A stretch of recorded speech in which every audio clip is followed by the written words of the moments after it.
Now, I'm not venturing completely off the beaten path by going here because I know we've been talking a lot about Proverbs, and I'm probably going to do it again this month and just tell everyone, hey, let's just go through another 30 days and we'll just keep, or whatever, 31 days, and we'll just keep going over and over and over. So even if last month you didn't get to join us on our Proverb a Day challenge,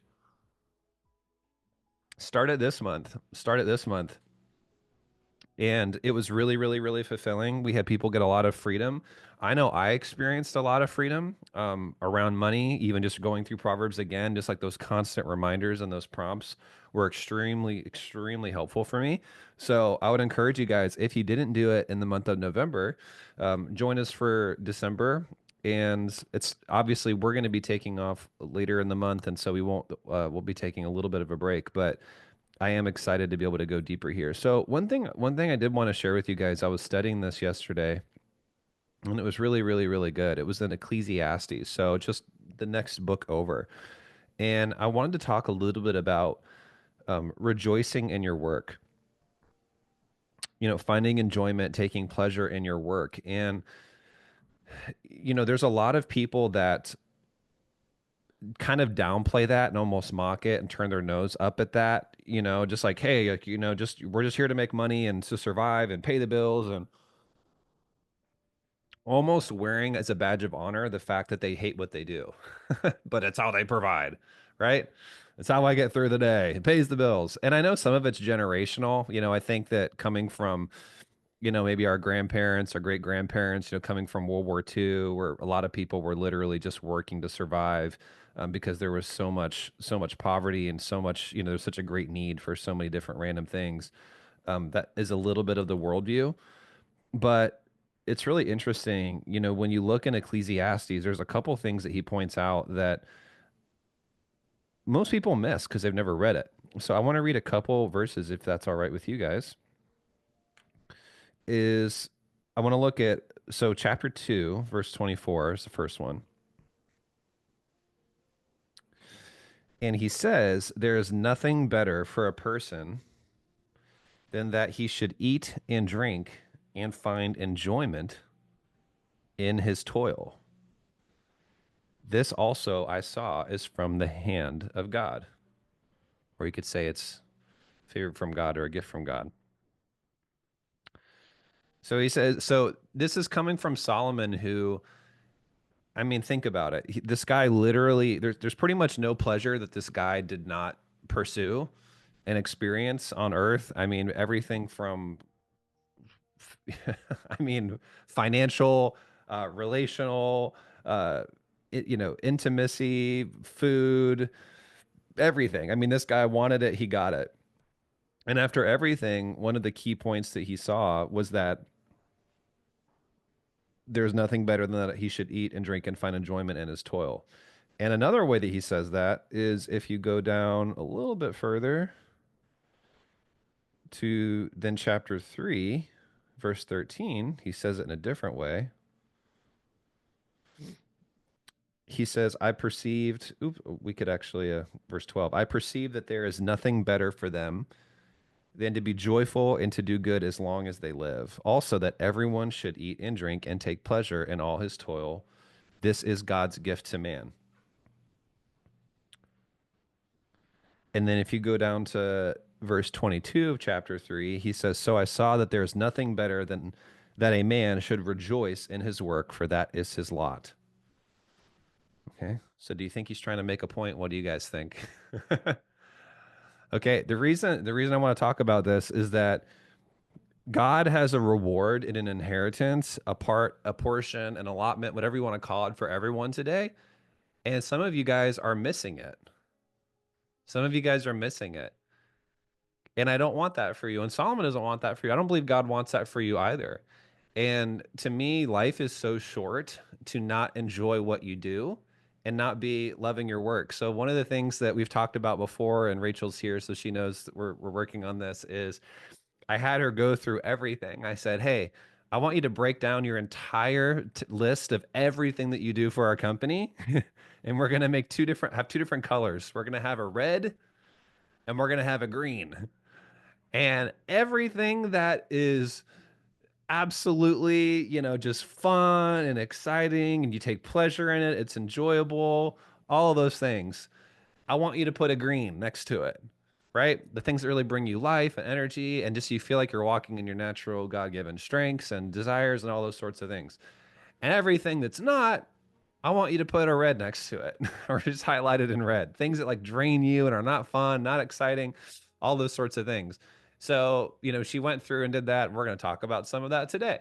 And I've had that do that with other people on our team. And I've done that for me personally. And some of you guys know one of my other favorite hacks I learned from a guy, Dan Martell, which was, also then go through all of your tasks and put a dollar sign next to everything. And the things that are the least valuable that you do, that are not worth as much per hour, then you could put a $1 symbol, and the things that are the most, you could do four, and just kind of, one, two, three, four sort of a system. So, but the reason I'm talking about this again is that I find that when you're not enjoying what you're doing, when you're not feeling this sense of excitement and satisfaction and pleasure, again, like you're missing out on your gift. And I just think life is too short to spend your years on this earth doing stuff that is just not fun for you.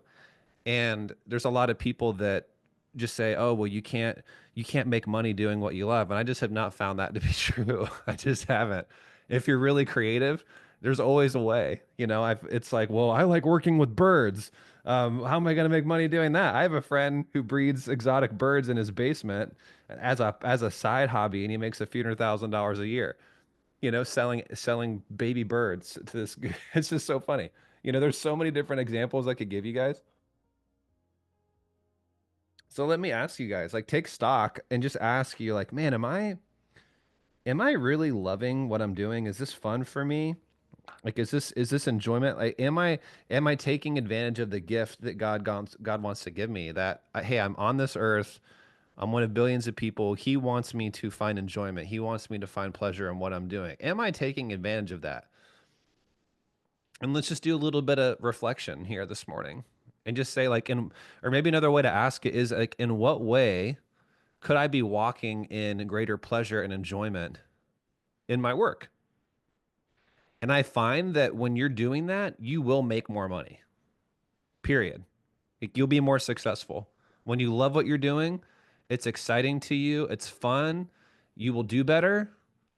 Some of you guys are beating yourselves up like I used to. I'm like, man, I don't feel like I'm a very good employee. And it's because I was like, I don't feel very motivated at times. I feel like I'm cutting corners. What's the deal? I'm like, I have integrity. I want to honor God. I want to work as unto the Lord, but I just find that it's really, really, really hard for me. And honestly, the reason why it was so hard, and I felt like I was always battling with myself, is because, again, I was not doing things that I was naturally gifted at and that I liked to do. And so I found myself constantly butting heads with myself, internally when I was at work. And there were times I didn't do a very good job, and I didn't feel like it was a reflection of my character and my heart, but I just naturally wasn't good at it, you know? This is why we do personality assessments, especially the DISC and the values assessment. There was a job I had where my job was to count all of the or look at all of the different bills, and compare them to, like, whatever it was. Like, they took I had to scan the receipts and match it up with this and this, and it was just super analytical and very detailed and a lot of minutia. And I'm not a very high C on the disc. So it was very stressful for me. And there's a point where I had like a massive physiological breakdown, and anxiety and all these different things, anxiety attacks. And I think a lot of it was the fact that, again, like, every day I was pushing myself more and more into things that I just did not enjoy. I did not do.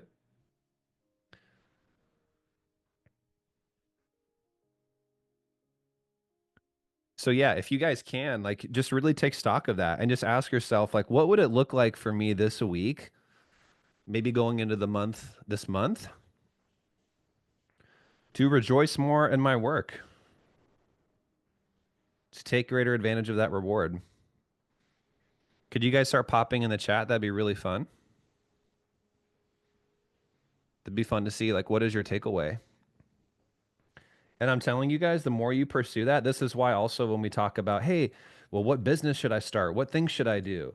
How can I make more money? It has to be fun to me. you have to enjoy the process. If you're not enjoying it, if you're not interested in it, if it's not something that you take pleasure in, I just have there's very few people that I've seen be massively successful. In fact, I don't know anybody, to be honest with you, that doesn't take pleasure in their work as their gift. So if you want more money, especially if you want more financial success, you have to open up God's gift every day. I know Christmas is coming up. You don't have to wait till December 25th. God has a gift for you this morning. It's to find pleasure in your work. It's to rejoice in your work. It's to enjoy it.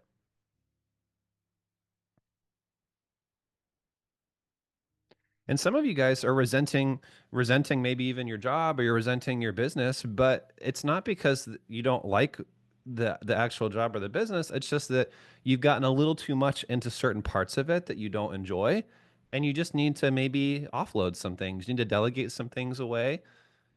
You need to eliminate certain tasks. You need to automate certain things. Some of you guys are still doing stuff that AI or computers has been doing for years. You know, and you're like, man, I feel like I'm wasting time. I'm miserable here. Well, you don't need to be doing it. Some of you are doing stuff that you could offload to an offshore assistant for $9 an hour. If you need to hook up, we got one. Let me know. But just, you know, there's things that you're like, man, I really wish I could just be working on sales or marketing and not doing all this stuff. Well, you don't have to be. If you're a business owner, that should be your first hire, by the way, isn't it? As a personal assistant.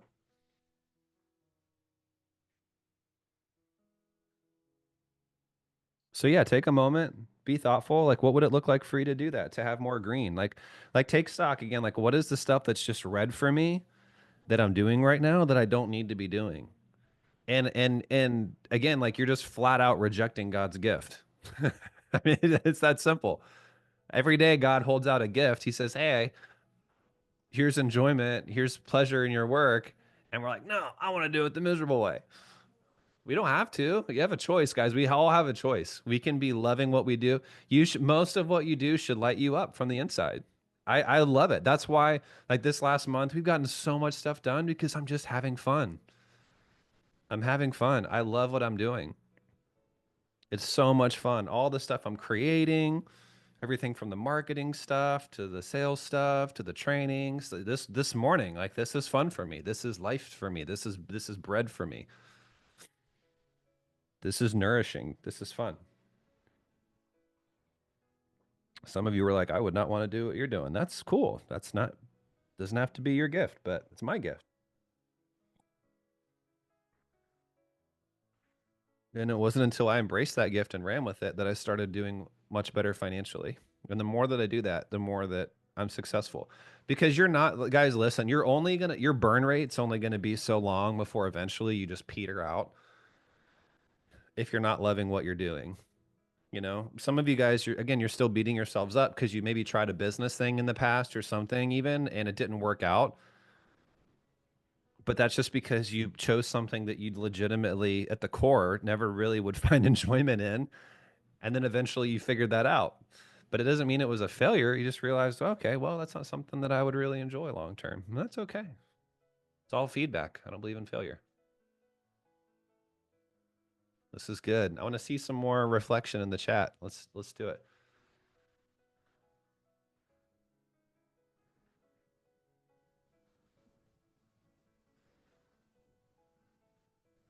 So yeah, Jason's like working outside in Florida in the summer is horrible. Right? But yeah, like I mean, that's an example of it. Do you have to be the one physically outside, or could you be the one in the office closing deals, working on the marketing, hiring people? You know, there's people that believe it or not, that's their dream job is to be outside working in the Florida summer. They love it. They love it. They're like, oh man, I'm getting a good detox out here. I'm getting a tan.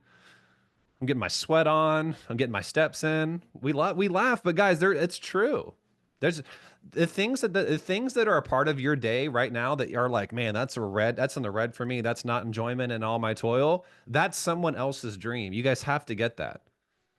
You know, like we just hired a newer house manager in the last couple weeks. She's absolutely amazing. She's legitimately standing there doing I just love doing the dishes. I love it. It's so good. I love cleaning other people's houses. I'm like, great. Awesome. Thank you. She's finding pleasure and in toil and all that she does. We hired someone else before here, bless her heart. She was here for like a day or two. She just kept complaining. Man, that's a lot of dishes. Phew, man, what do you guys?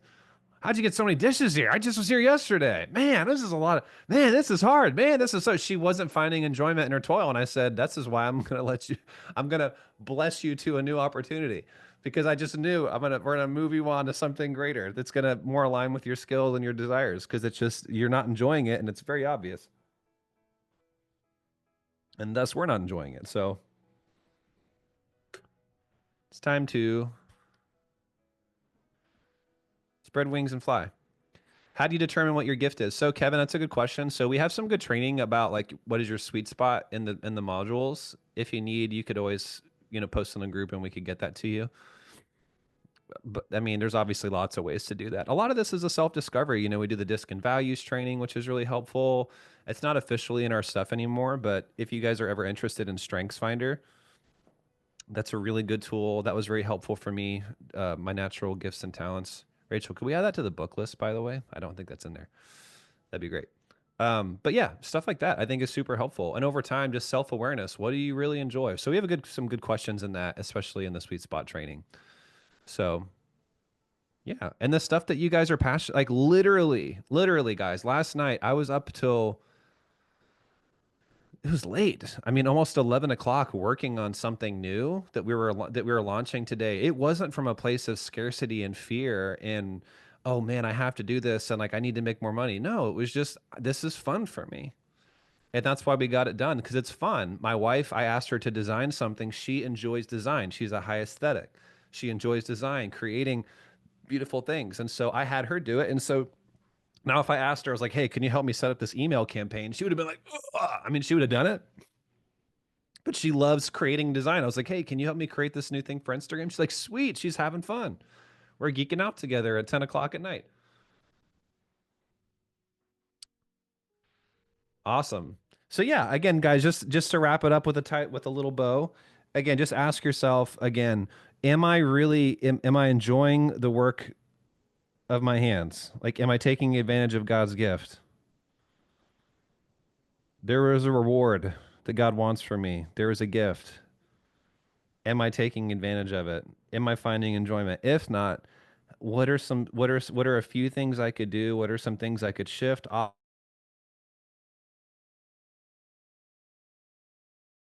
God gift for me, receiving God's enjoyment for my work. Guys, life really is very short. You need to have fun.